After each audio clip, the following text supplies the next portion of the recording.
Salut les belles femmes, j'espère que vous allez bien. Donc, on se reprend aujourd'hui pour le coaching qui devait avoir lieu la semaine passée, mais par contre, j'étais malade, j'avais une laryngite, donc j'avais plus de voix. Fait qu'on reprend ça aujourd'hui. Je vais le faire préenregistrer pour que ce soit simple, léger, puis de ne pas vous garrocher avec plein de coaching dans la même semaine. Fait que j'espère que vous allez bien. Dans le fond, vous êtes tous en replay en ce moment pour celles qui m'écoutent. Fait que, faites juste me dire, encore une fois, comment vous vous sentez aujourd'hui. C'est quoi l'énergie? By the way, je pense qu'on est dans, si je ne me trompe pas, c'est l'énergie de la pleine lune en balance qui est très, très, très vers les relations.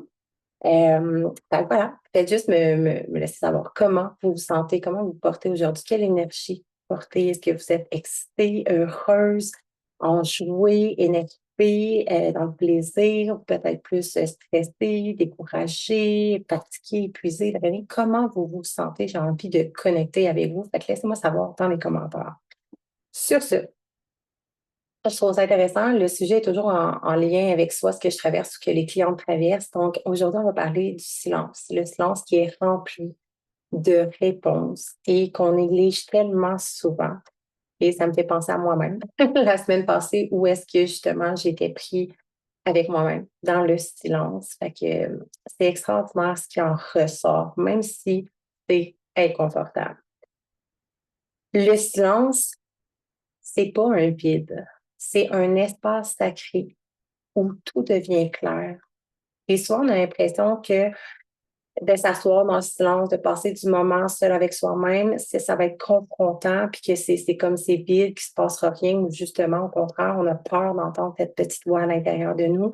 Mais c'est tellement nécessaire, tellement important, parce que c'est là où est-ce que la clarté vient, c'est là où est-ce que tu reçois les downloads, les aha moments, l'inspiration, la créativité, les wake-up calls, c'est les réponses aussi, les fameuses réponses que tout le monde cherche tant. Tu sais, on cherche, on passe notre vie à chercher des réponses à tout moment, puis on est comme, ah, comment ça, je comprends pas tout de suite?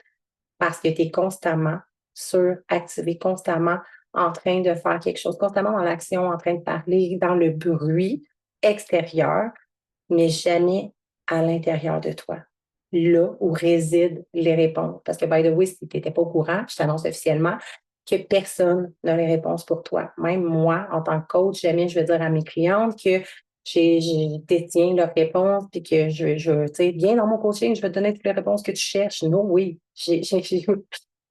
personne n'a les réponses de personne. Toutes les réponses, puis je sais la fameuse phrase qui fait chier, de genre les réponses sont à l'intérieur de toi, mais of course, c'est vrai, c'est la réalité. Et c'est un sujet vraiment pertinent qui me touche parce que j'ai dû, à un moment de ma vie, c'est un exercice que je fais souvent, mais à un moment de ma vie, c'était fucking challengeant, puis c'était le wake-up call, justement, que j'attendais que de m'asseoir avec moi-même dans le silence. Je vais vous compter ça un peu par après. Fait que, pourquoi le silence est-ce qu'il est autant dérangeant? Pourquoi est-ce qu'on n'aime pas ça, le silence? Dès qu'il y a un moment de silence, en fait, notre réflexe automatique en tant qu'être humain, c'est souvent de combler le silence, combler le vide. Hein? On n'aime pas ça. On prend notre téléphone, on va scroller sur les réseaux sociaux, on met de la musique, on met une émission, les nouvelles en background, on allume la télé, on parle, on s'occupe, on pense à ce qu'on va faire. Hein? On n'est jamais comme juste assis, à attendre, à écouter ce qui descend. On est comme, OK, mais là, il faut que je fasse ça, il faut que je fasse ça dans notre to-do list. Puis, by the way, même quand on fait l'amour, hmm, je vais plonger un petit peu là-dessus parce que je sais que ça va parler à certaines. Puis même moi, ça a déjà été le cas. Mais quand tu es en train de faire l'amour, puis tu as un moment de connexion avec l'autre personne, tu n'es pas supposé être dans ta tête en train de faire ta liste d'épicerie, de qu'est-ce que il y a telle affaire à faire, telle affaire, puis tu es en train de penser. Tu es supposé être ici maintenant en train de connecter avec la personne. Et nombre de personnes qui ont de la misère à vivre ce moment-là de silence, de connexion profonde avec l'autre, puis de se laisser aller. Parce que se laisser aller, c'est justement faire le vide dans ses pensées, s'abandonner dans la connexion avec l'autre. C'est pas le thème du coaching aujourd'hui, mais je trouvais intéressant de l'amener parce que je sais que c'est un challenge pour certaines personnes, point de vue relationnel, sexuel. Il y en a beaucoup justement qui vont tomber dans leur tête, qui vont être anorgasmiques, on n'est pas naturellement anorgasmique, en fait. C'est souvent un blocage, j'en ai déjà parlé dans ton coaching, mais un blocage au niveau du chakra sacré. Le sentiment de honte qui est beaucoup relié à la blessure d'humiliation, sentiment de honte, puis on focus des fois, parfois tellement là-dessus qu'on n'est pas dans le moment, dans l'acte, puis on se prive de cette essence-là, de cet orgasme-là, de ce moment de connexion, de ce moment de vide qui est rempli, en fait. Bref, c'était un petit moment pour celles qui avaient peut-être besoin d'entendre parce que je sais que moi-même, à l'époque, j'étais comme voyons, comment ça, je suis difficile à faire venir de même. C'est comment ça que, tu sais, moi-même, avec moi-même, ça peut prendre 45 minutes, puis pourtant, je connais mon corps. C'est un gros sujet aujourd'hui, je parle là-dessus. Mais, puis j'étais comme, ah ouais, comment ça, c'est si difficile que ça? Mais clairement, il y avait un problème, moi, la blessure d'humiliation qui était vraiment très activée. Sentiment de honte, de dégoût face à moi-même, face au sexe. Mais c'était tout dans l'inconscient comme si le sexe était sale, que moi j'étais sale ou des trucs comme ça. En tout cas, bref, je pense que c'est un gros sujet qui n'était pas le point, qui était pas le point aujourd'hui. Mais ça a été vraiment de revenir, de sortir de ma tête, puis d'apprécier ce moment-là et de ne plus partir dans ma tête à me dire, ah, tu sais, comme j'ai tel affaire à faire, puis de déconnecter. C'est un automatisme. Dans le fond, on est en train de déconnecter pour se changer les idées, pour ne pas vivre cet inconfort-là qui devrait, en théorie, être confortable parce que c'est un moment que tu choisis de partager avec la personne de ton choix, normalement ton partenaire ou whatever, mais un moment qui devrait être sacré et précieux. Bref, petite parenthèse à ce sujet-là. Fait que pourquoi est-ce que le silence le silence nous met mal, nous met inconfortable face à nous-mêmes? Bien, il enlève le bruit extérieur, en fait. C'est de faire remonter le bruit à l'intérieur. C'est d'être confronté face à soi-même, face à sa petite voix, à son intuition, à la voix de notre cœur. C'est d'être confronté face à soi, à nos vérités, à notre vérité. Et souvent, on passe notre vie à se dire, ah, je veux avoir telle réponse à telle question, là, comment je vais faire pour faire telle affaire, comment je vais m'en sortir pour telle affaire. Est-ce que je dois choisir A, B ou Y? Puis, comme on veut des réponses. C'est quoi ma mission? Qu'est-ce que je veux? Tu sais, on veut des réponses, mais on ne veut pas aller là où sont les réponses. Puis on le sait toutes qui sont ici les réponses. On continue constamment d'aller chercher à l'extérieur et de noyer avec du bruit extérieur, constamment, constamment et constamment. Donc, tout ça pour dire qu'il y a beaucoup de femmes, beaucoup d'êtres humains, en fait, qui trouvent ça inconfortable d'être dans le silence, d'être assis. Que ce soit avec une autre personne aussi, de toujours être en train de combler les conversations. Moi, la première ici, quand j'étais plus jeune, moi, le vide, le silence, genre, j'aime plus au nez, j'étais inconfortable avec ça, j'aimais pas ça. Tout le temps que je dise quelque chose, même si ça faisait aucun sens, c'était pour rire, c'était pour combler les faits. Il fallait absolument que je dise quelque chose, qu'il se passe quelque chose, je ne pouvais pas vivre dans le silence. Maintenant, le silence, là, j'aime ça. Mais c'est un travail à faire sur soi-même aussi, puis d'apprendre à vivre avec soi-même. Parce qu'on a appris à fuir ce qu'on ressent. On a appris à fuir nos émotions, à se méfier de notre propre voix intérieure, à toujours aller vers les autres pour avoir des réponses, à se tourner vers l'extérieur. Mais le silence agit comme un miroir. Il crée rien. Il reflète simplement ce qui est déjà là. Et ce que je voulais dire, que je n'ai pas terminé ma phrase, c'est que souvent, on est comme si on veut aller les fameuses réponses à nos questions, mais on ne veut pas tant que ça, les réponses, parce qu'on sait que si on s'assied avec soi-même, ben, les réponses sont déjà là. Par exemple, ça fait des années que tu n'es pas bien dans ton couple, tu hésites à partir, puis non, puis là, comme tu es là, ah, ça me prendrait la réponse, c'est le wake-up call un événement déclencheur qui va faire que je vais vraiment partir, puis je vais me sentir sûre de mon choix en sécurité. Mais la vérité, c'est que tu sais très bien que si tu es assis avec toi-même, la réponse va monter d'elle-même. C'est un exemple parmi tant d'autres, là, mais comme tu le sais. Fait que souvent, on veut les réponses, mais on a peur de ces réponses-là. Parce qu'au final, on a déjà les réponses à l'intérieur de nous. Puis on fait juste être dans la fuite en se disant qu'on les cherche encore, mais on sait qu'ils sont là. On sait c'est quoi déjà ces fameuses réponses-là, mais on ne veut pas s'asseoir dans cet inconfort-là, right? Parce qu'après, on n'aura pas le choix de prendre cette responsabilité-là. Puis de se mettre en action, de faire quelque chose. Donc, le rôle du mental versus notre voix intérieure, le rôle de ton mental, ton ego versus ton intuition, ton gut feeling, ta voix intérieure, la voix de ton cœur. Ton mental adore prendre toute la place. Ton mental, tu es constamment toujours en train de parler dans ta tête, en train de juger, d'analyser, d'essayer de comprendre, de critiquer, whatever. Ton mental veut, c'est sa job, d'analyser, de comprendre et de tout contrôler, right? Puis ta voix intérieure, ton intuition, mais elle est calme. Elle chuchote. Elle crie pas. Pendant que ton mental est toujours en action, toujours en train de crier, toujours en train de prendre ta place, ton intuition est toute douce, puis elle chuchote. Puis tant que tu es dans le bruit extérieur, tant que tu noies ce silence-là avec toi-même, et tu peux pas l'entendre, la voix de ton intuition. Combien de gens sont comme j'aimerais tellement ça, être capable de connecter à mon intuition, puis que les réponses montent momentanément. Elles sont là, les fucking réponses, mais Chris, prends le temps de t'asseoir avec toi-même, puis d'écouter, puis les laisser monter. La réalité, c'est que tu as peur. Tu as peur d'être confronté à toi-même. Tu as peur d'entendre ces réponses-là. Parce qu'au fond de toi, tu le sais déjà. Puis il y a des réponses que tu cherches, que tu cherches, que tu cherches, que tu cherches, que tu cherches.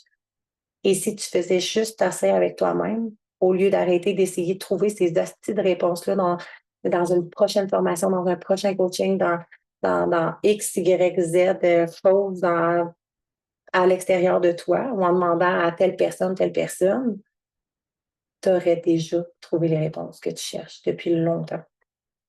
Et ça m'est arrivé, je te reviens, je vais raconter mon anecdote, c'est vrai. Mais imagine, en fait, une radio qui joue super fort dans une pièce. Puis pendant ce temps-là, il y a quelqu'un qui te parle à voix basse dans l'oreille, qui chuchote, qui murmure. T'entends rien. T'entends pas quand. Ben, le silence, en fait, c'est comme de baisser le volume de la radio, de baisser le volume de ton mental pour enfin capter les murmures à l'intérieur de toi. Le mental fonctionne dans la peur, dans la logique, dans la protection. C'est sa job. C'est pas la première fois que je le dis. Le mental, ton ego, ton mental, right? Sa job, c'est pas de te rendre heureuse, c'est de te protéger. Donc, il va toujours chercher la distraction, la logique, essayer de comprendre, d'analyser, puis de regarder tout ce qui se passe autour. Tu vas toujours être en train de réfléchir constamment. Par contre, ta voix intérieure, la voix de ton âme, de ton intuition, elle fonctionne dans l'intuition, dans la guidance, dans la vérité alignée avec toi. Fait que le vide, c'est un espace qui est tellement rempli de réponses. Le silence, ça peut tellement donner l'impression d'un vide, justement, d'un vide inconfortable qu'on n'a pas envie de ressentir, mais en réalité, ce vide-là, c'est vivant. On a l'impression que c'est vide, c'est chaotique, que c'est pas agréable, mais c'est vivant. C'est un espace qui est rempli de réponses, les fameuses réponses que tu cherches, qui est rempli un espace de ressenti subtil, de messages de ton âme. C'est comme une source cachée sous la surface, en fait. Si tu t'assis assez longtemps, et tu vas voir l'eau claire, finit toujours par remonter, right? C'est un peu le même principe. Si tu regardes la rivière, puis que là, tu essaies de voir au fond de l'eau, mais que l'eau est constamment en mouvement, tu me suis ici, c'est ton mental, mais que l'eau finit par s'apaiser, à un moment donné, tu arrives à voir au fond pour connecter avec ton intuition, qui est comme le fond. Analogie. Fait que c'est là que tu reçois les intuitions soudaines, les aha moments, les wake-up calls, la clarté, la direction à prendre, les fameuses réponses que tu cherches, les vérités que tu savais déjà, mais que tu n'avais jamais pris le temps d'écouter.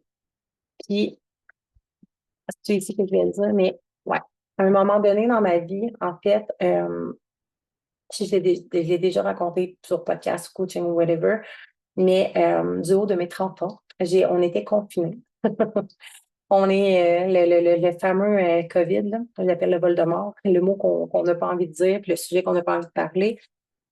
J'étais confinée pour mes 30 ans, puis j'étais vraiment triste, mais c'était pas tant triste d'être confinée.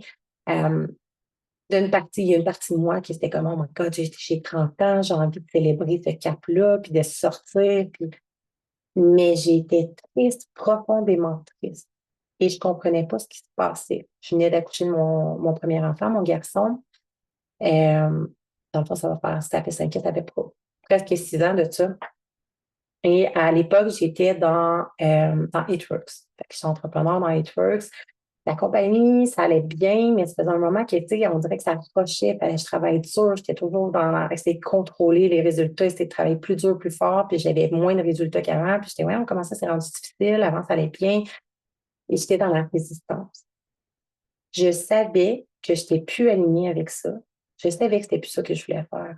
Mais je ne savais pas qu'est-ce que je voulais faire. J'étais dans la peur. Mais qu'est-ce que je vais faire? Où est-ce que je vais m'en aller? Comment je vais faire? Là, faut que faut que je ramène de l'argent, il faut que je nourrisse mon enfant, faut que, hein, les comptes se payent, etc. J'étais pris dans la peur. Fait que j'essayais de trouver des réponses à l'extérieur. Ben, en fait, j'étais tellement dans le contrôle, la gestion, d'essayer d'avoir des résultats, des résultats, des résultats. Mais j'étais tellement pas juste dans le cœur, puis c'était tellement désaligné que les résultats, c'était comme, ils se poussaient en courant. Puis, je cherchais les réponses. Oh non, mais qu'est-ce que je vais faire? Qu'est-ce que je vais faire? Pourquoi ça semble si évident pour telle personne? Puis là, je pensais que j'avais enfin trouvé ma voie, j'avais enfin trouvé ce que je voulais. Puis je me cherche encore. Puis, gna, gna, gna. Fait à 30 ans, ben, là, j'avais mon retour de Saturne. Puis, j'étais roulée en petite boule dans mon lit. J'avais juste envie, je pleurais. Je pleurais littéralement. Mon chum qui essayait, genre, il pensait que je pleurais parce que là, on peut pas fêter ma fête, on est confiné. Il essayait de me faire un beau barbecue, un beau setup dehors, c'est super sweet. Puis moi, j'étais juste comme, oui, oui, oui, oui, oui. Puis j'avais de la peine. J'étais comme, je sais pas ce que j'ai, je me sens triste. Et je me suis assise pour une des rares fois c'est le premier souvenir qui me remonte où est-ce que j'ai fait ce moment-là, vraiment, de juste m'asseoir puis de pleurer. Je pleurais, je pleurais. Et j'ai demandé, je me rappelle pas ce que j'ai demandé exactement, là, mais comme, c'est quoi la suite pour moi? Qu'est-ce que je veux? Qu'est-ce que mon âme, qu'est-ce que j'ai réellement envie de faire? Qu'est-ce qui est vraiment aligné pour moi? Et c'est monté instantanément. Puis la vérité, c'est que je connaissais déjà la réponse, mais j'avais peur. J'avais peur d'assumer. La vérité, c'est que je savais très bien que je voulais être coach. Ça fait tout mon chemin, mon parcours m'avait préparé à ça. Ce que je faisais avec mon équipe, avec mes distributrices dans HeatWorks, c'était littéralement de les aider, pas dans la stratégie de vente, mais dans ma stratégie, ça a toujours été prends soin de toi. Tu es l'âme de ton entreprise. Tu veux des résultats, tu dois prendre soin de toi d'abord et avant tout. Quand toi, tu es heureuse, quand toi, tu es dans le plaisir, quand tu baignes dans le plaisir, dans ta vie en général, dans toutes les sphères de ta vie, bien, of course, tu es magnétique et là, clairement, tu vas. Tu n'as pas besoin d'essayer de convaincre, tu es convaincante. Right? Et je réalisais que ce que je faisais, c'était au-delà de vendre des produits naturels. Tu sais, oui, oui, je tripe, c'est naturel, les produits naturels, puis les bienfaits que ça apportait, mais ça, ça de voir mes distributrices qui se sentaient de mieux en mieux, qui allaient adresser chacune de leur sphère de vie, qui commençaient à rayonner, à se sentir confiante, à avoir des résultats, à être heureuse, ça, là, oh my God, ça me nourrissait. Puis à ce moment-là, cette étape-là de ma vie, ça faisait un moment que je m'étais payé plein de formations avec des coachs pour moi-même. Puis j'étais comme, j'ai déjà tout en main. Mais j'avais peur parce qu'à ce moment-là, j'avais une amie une amie qui venait me dire que des semaines avant qu'elle voulait se lancer comme coach, j'étais comme moi, elle m'avait pensé que je la copie, que je veux faire comme elle. Parce que là, c'est une amie qui était ma coach le genre, dans Beachbody. Après ça, j'avais suivi dans une compagnie. Puis comme je l'ai comme toujours comme suivi, c'était comme ma mentor. Puis j'étais comme je vais avoir l'air de la fille qui a copie tout le temps, tu sais, mais c'est à l'intérieur de moi. Puis il y avait la peur de, ouais, mais et si je me trompais? Et si je n'étais pas assez bonne? Et si j'échoue? Et si ça ne marche pas? Et si, et si, et si? Mais quand je me suis assise dans ce vide-là, dans ce silence-là, dans cette souffrance-là, pour accepter de ressentir, puis juste de demander qu'est-ce que je veux vraiment. C'était clair, clair, clair. J'étais comme, je vais être coach. Je vais aider des centaines de femmes à transformer leur vie. That's it, that's all. Comme il n'y avait pas d'autre option. Et à partir de ce moment-là, de ce moment-là, il a fallu que j'arrête de me mentir. Il a fallu que j'arrête de m'enfouir la tête dans le sable, puis de faire comme une autruche, puis comme si ça n'existait pas. Parce que je le savais déjà au fond de moi, mais je le tassais, je le tassais, je le tassais. Puis je trouvais des excuses, des justifications pour ne pas le faire. Puis je continuais à être dans la résistance, puis essayer d'avoir des résultats dans la compagnie dans laquelle j'étais. Mais ça ne fonctionnait pas parce que j'étais dans la résistance, je n'étais plus dans mon cœur. Je n'étais plus en alignement avec moi, avec mon âme, avec ma mission d'être. Right? Et c'est juste un exemple pour te dire que c'est comme ça. Souvent, quand je te dis, on passe notre temps à regarder autour, à essayer d'aller demander, d'avoir qu'est-ce que je vais faire, les réponses sont déjà là.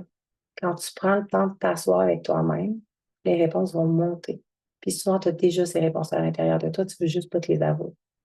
Parce que ça fait mal, parce que ça fait peur, parce que c'est inconfortable, parce que c'est challengeant.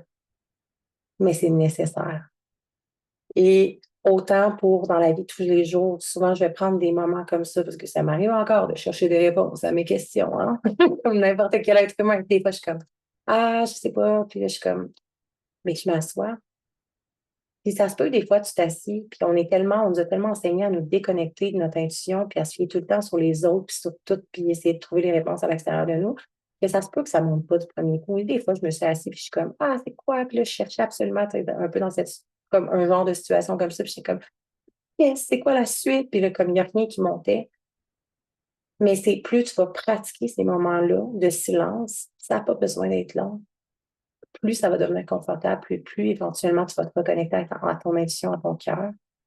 Et plus les messages, les downloads, les haha moments, les prises de conscience, les réponses vont venir facilement et naturellement à toi. Mais tu dois le faire parce qu'il n'y a pas personne qui va le faire à ta place. Donc, les biens, tu veux départ? Les bienfaits concrets, en fait, de prendre des moments de silence, c'est des moments qui sont pas juste spirituels, d'être assis puis d'être dans, tu sais, comme méditer ou whatever. C'est vraiment être dans le silence, d'observer ce qui descend. Peut-être qu'il n'y a rien qui va descendre, peut-être que oui. Mais plus tu vas le faire, plus tu vas avoir des informations, right? Plus tu vas être connecté à toi, à ton essence, à ton âme, à ta vérité. Mais c'est aussi un impact physiologique qui est puissant. En fait, ça va vraiment t'aider à réguler ton système nerveux, le fameux système nerveux dont je parle, je pense, à chaque coaching, partout. De venir réguler ton système nerveux parce que le silence active ton système nerveux parasympathique, donc celui qui vient t'aider à te détendre, right? Donc, ton corps sort du mode survie et entre dans la sécurité. Donc, juste venir, puis ça peut être 2 minutes, ça peut être 5 minutes, juste de le pratiquer une fois par semaine, si c'est pas tous les jours ou 2 jours, prendre un moment, puis t'asseoir, puis juste voir ce qui descend, simplement. Ça va aussi aider à la réduction du stress, de l'anxiété. Fait que tu redescends, c'est comme si tu redescends des montagnes russes de ton mental qui s'active constamment et de tes émotions, puis tu viens juste apaiser. Ça fait du bien. Ça vient t'aider à avoir de la clarté mentale, à avoir plus de clarté, en fait, où est-ce que tu t'en vas tout simplement. Tes pensées deviennent plus ordonnées, plus claires, les émotions vont plus s'apaiser, les solutions vont émerger naturellement parce que sinon, c'est constamment dans ton mental. Mais là, tu es toujours en mode trouver des solutions, mais il n'y en a pas de solution à ce moment-là qui vont se présenter à toi. Tu es en mode survie, fight, flight or freeze. Il n'y a rien qui va se présenter à toi. C'est dans le silence que vont se présenter tes réponses. Right? Et ça vient aider aussi à te reconnecter, à ta connexion intuitive, à renforcer cette connexion-là avec ton intuition. Fait que plus tu pratiques le silence, plus tu développes ta capacité à entendre clairement Ta guidance intérieure, les messages que tu as besoin de recevoir, la créativité, l'intuition, la guidance et les réponses que tu cherches tellement. Il y a même des études qui prouvent que 2 minutes, là, c'est vraiment pas long. On a toutes 2 minutes dans une journée, right? 2 minutes de silence sont plus efficaces pour détendre ton mental, ton cerveau, que d'écouter une musique relaxante pendant X moments. 2 minutes, juste pour venir apaiser par le vide. Aujourd'hui, j'ai envie de te partager un exercice, en fait, que je t'invite à faire, pas seulement cette semaine, dans les prochaines semaines, d'intégrer ça dans ta vie. En fait, tout ce que je te présente constamment, semaine après semaine, mois après mois, c'est toutes des choses que j'applique dans ma vie quotidiennement. Je te dis pas c'est pas d'y aller dans la rigidité puis de genre te forcer dans le silence à tous les jours. Moi, principalement, ces temps-ci, je sais que je navigue un peu beaucoup dans le flou. Il y a de la clarté de plus en plus, mais par rapport à mon entreprise, il y a des grandes choses qui s'en viennent. On dirait que ça me manque encore de clarté. Fait que j'ai choisi de prendre un 5 à 10 minutes par jour, à tous les matins, de juste m'asseoir dans ce silence-là, puis de laisser les réponses descendre. Tu peux questionner. Puis peut-être qu'il y a des jours qu'il n'y a rien qui va se présenter. Peut-être que des fois, ça va être juste des downloads pour des coachings, des podcasts, n'importe quoi. Peut-être que ça va être des prises de conscience sur autre chose. Mais les réponses vont venir tranquillement et je fais confiance à ça. Fait qu'en ce moment, j'ai choisi de le faire comme quotidiennement, mais éventuellement, normalement, c'est quelque chose que je vais prendre le temps de faire quand je suis comme, OK, là, on dirait que c'est flou telle affaire, j'ai besoin de telle réponse, quoi que ce soit, mais je vais prendre ce moment-là avec moi-même. Right? Fait que ce que je t'invite à le faire, c'est un exercice de silence sacré avec toi-même, de prendre un 5 minutes par jour. Si tu ne veux pas le faire par jour, ça peut être 2 minutes, ça peut être une fois par semaine, au moins, au minimum, pour venir vraiment t'aider. Tu t'installes dans le calme, ferme les yeux, puis inspire profondément. Expire, puis juste comme prendre des grandes inspirations pour t'apaiser. Et pose une intention, une question simple, si tu veux. Tu n'es pas obligé de poser de questions, tu peux juste t'asseoir dans le silence, dans le vide comme ça, puis laisser émerger. Des fois, je vais le faire, je vais aller prendre une marche, je vais juste pas mettre de podcast pour rien, je vais marcher, puis je canalise, puis il y a des downloads qui se font, il y a des réponses, des prises de conscience, tu sais, dans le silence, right? Tu peux le faire en train de marcher, tu peux le faire juste assis comme ça. Si c'est 2 minutes, c'est 2 minutes, c'est 5 minutes, c'est 5 minutes. Libre à toi et laisse, voir si tu as des questions à les poser, une intention. S'il n'y a rien qui vient, fais juste t'asseoir, puis essaye de dissiper les pensées, puis juste revenir à l'intérieur de toi. Reste dans le silence, puis observe tes pensées sans jugement, sans essayer de les contrôler, de les juger, ou de dire, oh mon Dieu, il faut pas que je réfléchisse, il faut vraiment que ça soit dans le silence. Non, oui. Observe. Cherche pas à forcer une réponse. Laisse simplement venir à toi, tout simplement. Tu essaies de forcer les réponses, il n'y a rien qui va venir. Tu vas voir, quand tu vas avoir ta réponse, tu vas le savoir, tu vas être, oh my God, c'est ça, right? Puis remarque le moment où ton mental se calme, puis où il y a une sensation subtile, une image, ou qu'un mot qui émerge. Puis juste prendre conscience de ce qui se passe à l'intérieur de toi. Puis ensuite, viens ouvrir les yeux, prends quelques notes. Tu peux aller écrire dans un cahier si tu veux. Le but, c'est pas d'arrêter tes pensées. En fait, c'est impossible d'arrêter tes pensées, là, by the way. Le but, c'est de créer un espace à l'intérieur de toi où tu vas te sentir en sécurité, où tu deviens témoin, observatrice de tes pensées, puis où ta sagesse peut enfin s'exprimer. Puis peut-être qu'il y a des journées, il n'y a rien qui va venir, des journées où il y a des choses qui vont venir. Fait que laisse aller, essaie pas de contrôler. Et parfois, dans tes pensées, tu vois que tes pensées partent sur des trucs, puis ça se peut que tu fasses comme, ah, OK, intéressant, OK, il y a peut-être quelque chose ici, il y a ces pensées-là, bon, ça se tourne vers ça. Peut-être que j'ai quelque chose à adresser pour ça. Puis observe. Tes pensées vont dans des directions, mais te montrent des pistes aussi, right? Fait que de faire cet exercice-là, puis de l'intégrer graduellement, ça peut être, essayer de faire peut-être toute la semaine, 2 minutes par jour, 2 à 5 minutes par jour, puis éventuellement une fois par semaine quand tu en sens le besoin. C'est extraordinaire et tes réponses sont là, à l'intérieur de toi. Fait que si tu ne prends pas ces moments-là pour toi, mais clairement, il n'y a pas personne qui va le prendre. Il n'y a pas personne qui va prendre ces moments-là pour toi. Il n'y a pas personne qui va le faire, pas personne qui va te donner tes réponses. Right? Dans le bruit du quotidien, ta vérité devient ta vérité Excuse-moi, je recommence. Je suis perdue dans ce que j'ai dit, mais dans le bruit quotidien, le brouhaha qu'on entend tout le temps, quotidiennement, ta vérité se perd, tout simplement. Ta vérité intérieure se perd dans l'extérieur. C'est dans ces moments-là de reconnexion avec toi que tu vas entendre la voix de ton intuition et ton âme qui te parle. Puis dans le silence, c'est là que ta vérité se révèle et que les réponses viennent facilement et naturellement à toi. Ta sagesse ne se trouve pas dans les autres, dans X formation, X livre, etc. Ta sagesse se trouve pas non plus dans ce que tu consommes à l'extérieur de toi, elle est déjà là, en toi. Elle attend simplement que tu t'assoies avec elle dans le calme, puis que tu l'écoutes, tout simplement. Fait que sur ce, ça va être tout pour aujourd'hui, pour ce coaching. Je te laisse avec cet exercice qui va être écrit juste en bas à aller faire. Ça a l'air banal, ça peut avoir l'air simplet, mais ça change toute une vie que de s'asseoir dans le silence, d'observer ce qui descend, d'entendre justement la voix de son intuition. Et ça te donne une direction, ça te donne la clarté, ça te donne les réponses que tu attends depuis toujours. Fait que je vous souhaite une merveilleuse semaine. À la semaine prochaine. Bye!